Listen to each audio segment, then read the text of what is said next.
VT Bulletin sponsored by उत्तम Singh academy Rewa. नमस्कार, Vindhya times में आपका स्वागत है और आपके साथ मैं श्रेया। मध्य प्रदेश के पूर्व विधानसभा अध्यक्ष श्रीनिवास तिवारी की आज जयंती है। इस अवसर पर आज रीवा में संकल्प दिवस मनाया गया। संकल्प दिवस का आयोजन श्रीनिवास तिवारी के पोते पूर्व लोकसभा प्रत्याशी सिद्धार्थ तिवारी ने किया। हर वर्ष पूर्व विधानसभा अध्यक्ष श्रीनिवास तिवारी की जयंती के अवसर पर कांग्रेसियों द्वारा एक बड़ा आंदोलन किया जाता है। इस वर्ष भी हर वर्ष की तरह संकल्प दिवस मनाया गया। इस संकल्प दिवस में जिले की वह तमाम समस्याएं, जिसमें बिजली की समस्या, रोजगार, महंगाई जैसे बड़े मुद्दों का संकल्प लिया गया और सरकार के खिलाफ प्रस्ताव भी पारित किया गया। संकल्प दिवस के अवसर पर रीवा पहुंचे पूर्व मंत्री, मध्य प्रदेश कांग्रेस कमेटी के कार्यकारी अध्यक्ष जीतू पटवारी, पूर्व मंत्री जयवर्धन सिंह और पूर्व मंत्री कमलेश्वर पटेल, युवा कांग्रेस के प्रदेश अध्यक्ष विक्रांत भूरिया, सतना विधायक सिद्धार्थ कुशवाहा, पूर्व युवा कांग्रेस प्रदेश अध्यक्ष कुणाल चौधरी, रीवा कांग्रेस के वरिष्ठ कांग्रेस नेता इंजीनियर राजेंद्र शर्मा, प्रहलाद सिंह, जिला कांग्रेस कमेटी के ग्रामीण कार्यकारी अध्यक्ष वसीम राजा, महिला कांग्रेस कमेटी की कार्यकारी प्रदेश अध्यक्ष कविता पांडे सहित जिले भर से आए आम जन शामिल हुए। कार्यक्रम के दौरान कांग्रेस के वरिष्ठ नेता इंजीनियर राजेंद्र शर्मा ने कहा कि हर वर्ष श्रीयुत श्रीनिवास तिवारी की जयंती के अवसर पर एक संकल्प यहां के आम जन के हित के लिए लिया जाता है और इस बार भी हम सब जन समस्याओं को लेकर संकल्प दिवस मना रहे हैं और वर्तमान सरकार की जन विरोधी नीतियों का विरोध कर रहे हैं। पूर्व मंत्री कमलेश्वर पटेल ने सरकार की जन विरोधी नीतियों के खिलाफ सबको एकजुट होकर लड़ने की बात कही और कहा कि श्रीनिवास तिवारी एक विचारधारा है, इसलिए हमें उनके विचारों को आत्मसात करते हुए सरकार की जन विरोधी नीतियों का विरोध करना चाहिए। पूर्व मंत्री जयवर्धन सिंह ने स्वर्गीय सुंदरलाल तिवारी का जिक्र करते हुए कहा कि विधानसभा में उनसे बहुत कुछ सीखने को मिला और सरकार के खिलाफ वह एक सशक्त आवाज के रूप में विधानसभा में भी रहे। मध्य प्रदेश कांग्रेस के कार्यकारी अध्यक्ष जीतू पटवारी ने अपने उद्बोधन में कहा कि हम सब एक होकर आगे आने वाले समय में एक मजबूत लड़ाई लड़ते हुए मध्य प्रदेश में एक बार फिर से कांग्रेस की सरकार बनाएंगे। विधायकों को खरीद कर बनाई गई शिवराज की सरकार अब हर मोर्चे में विफल है। जीतू पटवारी ने रीवा जिले की सड़कों का जिक्र करते हुए कहा कि शिवराज सिंह कहते हैं कि मध्य प्रदेश की सड़कें अमेरिका से बेहतर हैं, लेकिन यहां रीवा आने के बाद पता चला कि यहां से कई बार चुनकर आए विधायक पूर्व मंत्री राजेंद्र शुक्ला ने क्या काम किया है। कार्यक्रम के आयोजक सिद्धार्थ तिवारी राज ने जिले के दूर दूर से आई जनता का आभार व्यक्त किया और कहा कि आप मेरी ताकत बनकर खड़े हुए हैं, मैं जनहित के मुद्दों पर जनता की लड़ाई लड़ता रहूंगा। प्रधानमंत्री नरेंद्र मोदी के जन्मदिन पर आज रीवा में नमो प्रदर्शनी का आयोजन किया गया, जिसमें विधानसभा अध्यक्ष गिरीश गौतम ने फीता काटकर इस प्रदर्शनी का शुभारंभ किया। नमो प्रदर्शनी में प्रधानमंत्री के संघर्ष एवं ऐतिहासिक पूर्वक किए गए कार्यों को दर्शाया गया है। बता दें कि प्रधानमंत्री नरेंद्र मोदी के जन्मदिन को भारतीय जनता पार्टी ने सेवा और समर्पण अभियान का नाम दिया है। यह अभियान 17 सितंबर से 7 अक्टूबर तक चलेगा, जिसमें विभिन्न प्रकार के कार्यक्रमों का आयोजन होगा, जिसकी शुरुआत आज से हो गई है। इस दौरान विधानसभा अध्यक्ष गिरीश गौतम, राज्य मंत्री प्रदीप पटेल, पूर्व मंत्री व रीवा विधायक राजेंद्र शुक्ला, भाजपा जिलाध्यक्ष डॉक्टर अजय सिंह सहित तमाम पार्टी के नेता व कार्यकर्ता मौजूद रहे। अभियान इसका नाम दिया गया,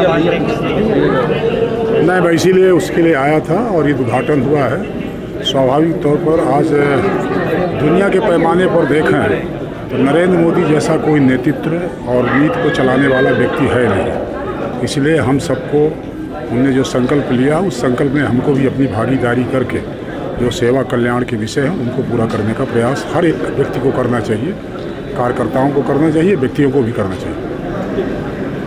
बढ़ते हैं बुलेटिन की अगली खबर की ओर। पंडित श्रीनिवास तिवारी की जयंती के अवसर पर आज अमहिया स्थित उनके निवास में उनकी पुत्रवधू डॉक्टर अरुणा विवेक तिवारी एवं जिला कांग्रेस कमेटी द्वारा कोरोना संकट के दौरान आर्थिक चुनौतियों से जूझ रही वंचित तबके की महिलाओं को सिलाई मशीन का वितरण किया गया एवं विचार गोष्ठी का भी आयोजन किया गया। संकल्प दिवस कार्यक्रम के दौरान पूर्व मंत्री कमलेश्वर पटेल, मध्य प्रदेश कांग्रेस के कार्यकारी अध्यक्ष जीतू पटवारी, पूर्व मंत्री जयवर्धन सिंह अमहिया पहुंचे।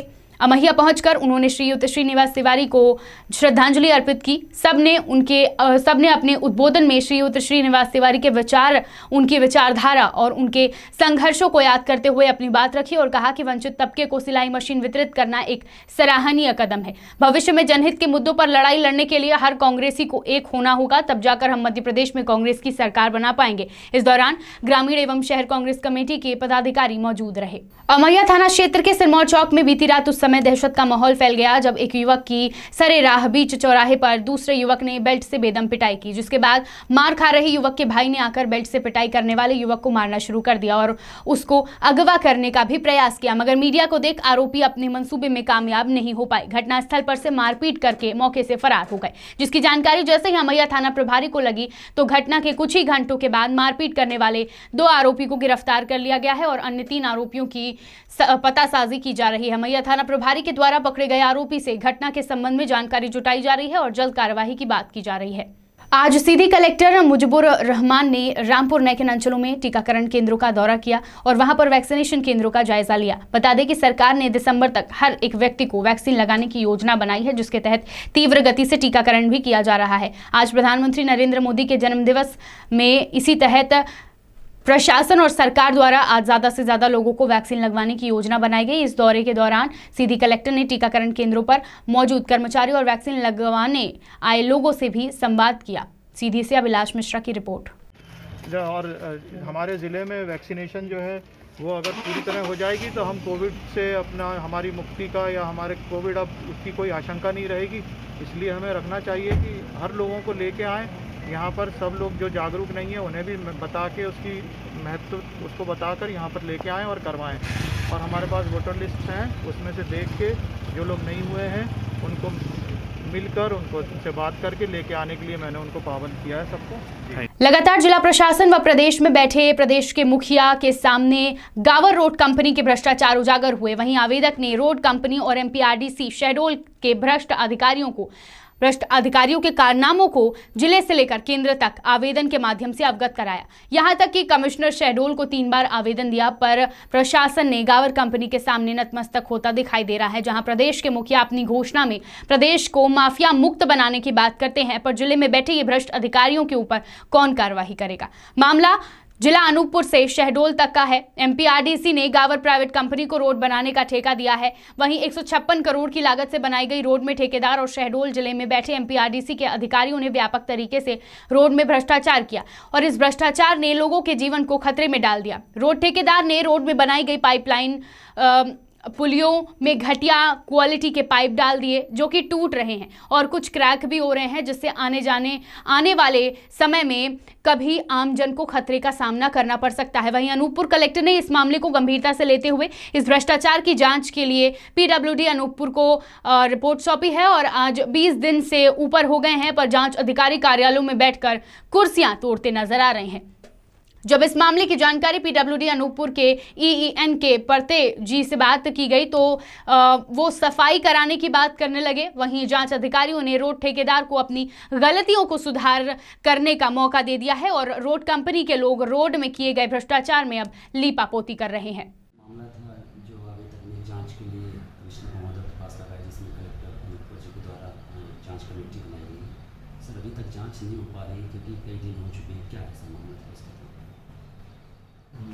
एमपीआरडीसी की रोड है जो चचाई से शहडोल की ओर जाती है, जिसमें जांच के लिए मिला था और उसमें प्रारंभिक तौर पर जांच की गई है लेकिन उसमें झाड़ झंकार अभी उगाए हैं बरसात के मौसम में, इसलिए जहां जांच करना है उसमें देखने में बाधा हो रही है। इसलिए उनको पत्र लिखा गया है कि ये साफ़ सफाई वहाँ कर लें एमपीआरडीसी वालों को, उसके बाद फिर जांच किया जाएगा। सर लगभग कितने दिन हो गए होंगे आदेशित किए कलेक्टर ने?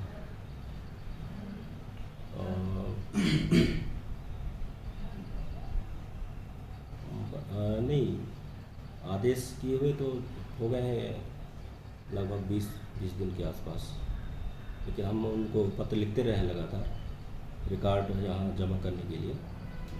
रिकॉर्ड उन्होंने काफ़ी देरी से दी, उसके बाद हमने प्रक्रिया चालू की है। हमारी तरफ से कोई विलम्ब नहीं है, जैसे ही साफ़ सफाई हो जाएगी हम तुरंत जाँच। सर लगभग अभी कितने दिन लग सकते हैं जांच में? नहीं, साफ़ सफाई वो कर दें तो हम जांच करते हैं। सर प्रारंभिक रूप में आपने जांच की तो आपने कुछ प्रारंभिक रूप में कुछ ना कुछ तो पाया होगा वो जगह, क्योंकि जैसे पिचिंग बह गई थी और जिसमें अभी उन्होंने काम किया। हाँ, वो कुछ ज़्यादा स्लोप होने की वजह से वो पिचिंग वहाँ से निकल गई थी एक पुल में, और बाकी जो देखना था पाइपों को वो देखने को मिला नहीं, झाड़ियाँ उगाई इसलिए। बस इसके बाद फिर हम जांच में लग जाएंगे उसमें, जब भी साफ सफाई हो जाएगी। सर क्या नाम था सर? अपना नाम? एन के पत्ते। रेडी भैया, एक मामला था आपके अनूपपुर से चचाई मार्ग जो NH 43 श्रीवास्तव मोड़ पर बनाया गया, जिसमें करोड़ों के भ्रष्टाचार प्रशासनिक अधिकारी के साथ में ठेकेदार ने किया है।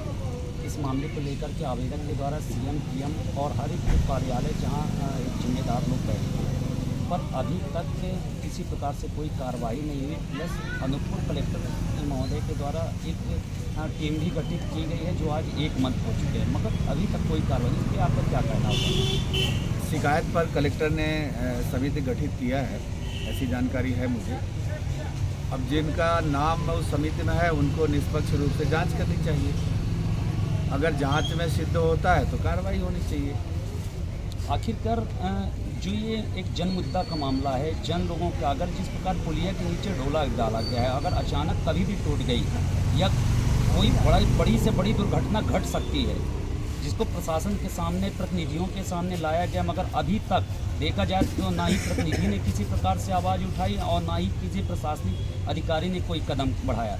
इस पर आपका क्या कहना, क्या होना चाहिए इस पर? नहीं, हमने जैसे कहा कि कलेक्टर को संज्ञान में लेना चाहिए और जो सक्षम अधिकारी है, सक्षम अधिकारी से जांच करें, जैसे जांच कराएं, और जांच में अगर सिद्ध होता है तो दोषी अधिकारी के विरुद्ध कार्रवाई करनी ही चाहिए, जिसमें ऐसा न लगे कि इस निर्माण कार्य में भ्रष्टाचार हुआ है।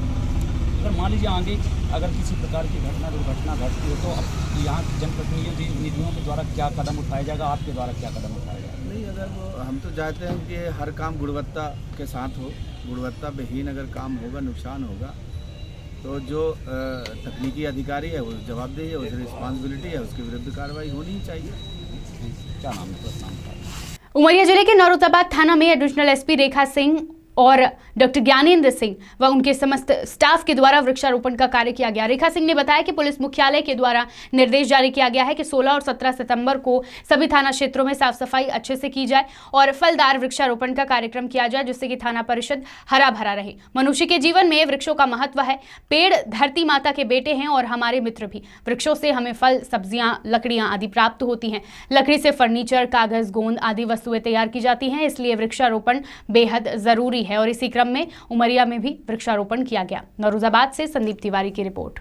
बढ़ते हैं बुलेटिन की आखिरी खबर की ओर। सीधी जिला प्रतिभाओं के मामले में बहुत धनी है। बहुत सी प्रतिभाएं सीधी जिले से निकल करके देश के अलग अलग कोनों में जिले का नाम रोशन कर रही हैं। सरकार और प्रशासन द्वारा भी समय समय पर इन प्रतिभाओं को प्रोत्साहित करने के लिए कुछ कदम उठाए जाते हैं, पर क्या अभी भी जिले की बहुत सी प्रतिभाओं को संसाधनों के अभाव में उचित प्लेटफॉर्म नहीं मिल पा रहा है। ऐसी ही एक प्रतिभा सीधी जिले के डेमहा गाँव में भी है, जहाँ कोमल सिंह और उनके भाई शुभम सिंह द्वारा मीडिया के सामने अपनी कला का प्रदर्शन करते हुए बताया गया कि उन्हें सरकार की तरफ से अब भी ऐसा कोई प्लेटफॉर्म चाहिए, नहीं मिला है, जो जहां से वो अपने संगीत में रुझान को आगे भी बरकरार रख सके और संगीत की बारीकियों को सीख सके। विंध्य की तमाम खबरें लेकर कल फिर हाजिर होंगे। देखते रहिए विंध्या टाइम्स। बहुत बहुत धन्यवाद।